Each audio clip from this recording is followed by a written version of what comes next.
We bought this Broken Arrow house for $120,000, put $45,000 into it, and sold it for $240,000. I'm going to show you the things that we did to make this flip sell in 7 days. I'm Jennifer Mount, and welcome to the Legacy Listing of the Week. Every week we feature a different property right here in the Tulsa area. Like I said, this one is in Broken Arrow. And when I first came up to this house to list it, the yard was covered in leaves and debris. It was awful. And I'll tell you a funny story. I walked in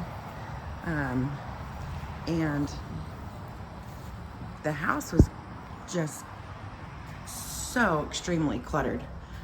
This was a half wall right here. So we took this out to open this up. Open spaces are really what sell houses these days, especially whenever you have only, 3 bedrooms or limited square footage area. So also paint colors can really make a good difference on making a house feel larger than it is maybe. Anyway, so the house was covered in, I don't even know what, like maybe clothing. Here's my seller right here, hard at work early in the morning. Trash. Computers, mattresses, furniture, some food. Cheetos, yeah, I thought I was gonna say Cheetos. Some animal waste. Yeah. And so it was ironic because the seller was still really excited to show me around. And so that was interesting.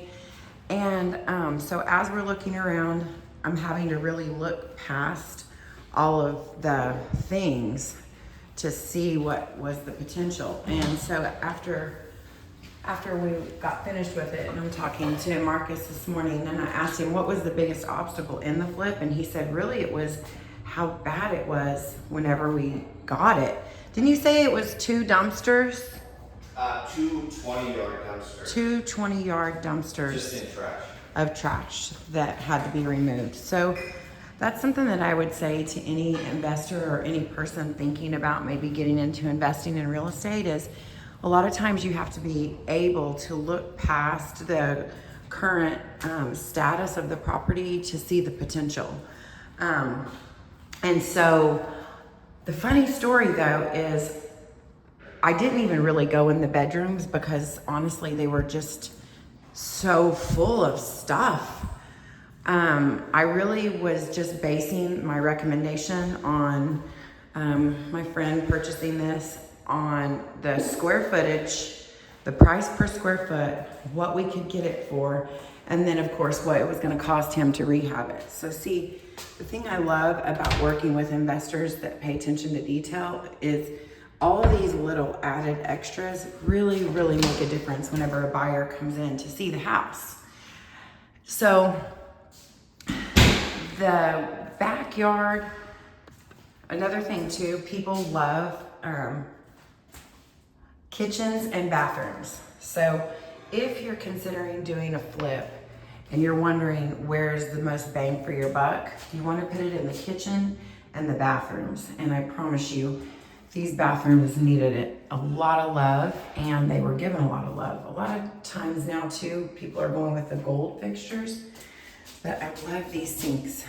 This, and my friend always does these sinks, new light fixtures. The nice thing is this already had good windows, so that was a bonus.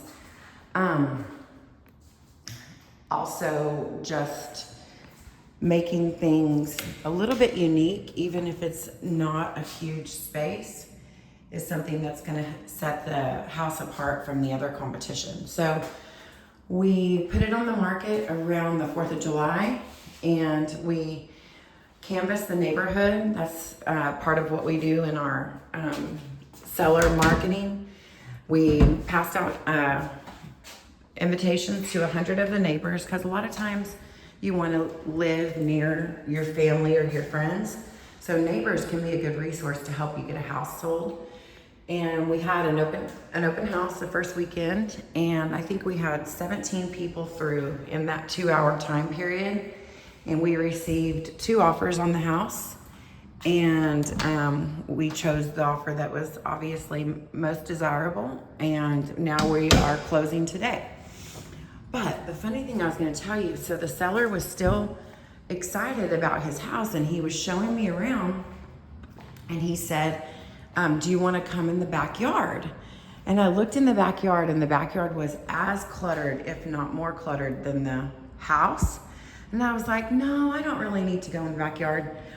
And he was like, well, I'd like to show it to you. And there were these 2 dogs that he had. So I was like, okay. So we come in the backyard, which did not look like this. The backyard was, like I said, fully cluttered. Marcus did a good job inside and out of just really cleaning this up. So I looked around here for just a moment and then, suggested that we go back inside. So we come back inside, and the dogs came back inside with us. And the dogs were jumping up and down everywhere, and one of the dogs bit me. So in 25 years of selling real estate, I have never had a dog bite me. And I screamed really loud because it hurt, first of all, and it scared me. Of course, then I scared the seller, and then I left. So, yes, this was, and this is so sweet. My sellers had this little welcome basket for when the buyer gets here today to do her final walkthrough. But yeah, so trash, food. Like I said, I got bit by the dog. That was really weird. And now here we are. I'm trying to remember. I think maybe it took about 5 or 6 weeks to complete this flip. And now we have a wonderful, wonderful buyer that's getting ready to buy it today. I really enjoyed doing this transaction with her agent. Everything was just great. So if you are thinking about possibly getting into the real estate investing space, we would love to have a conversation with you. It's really important that you buy it right, and that you also have contractors that you can trust that will make sure that they follow through with what they tell you, because that's where the gold is. So we will see you next week. Have a great day.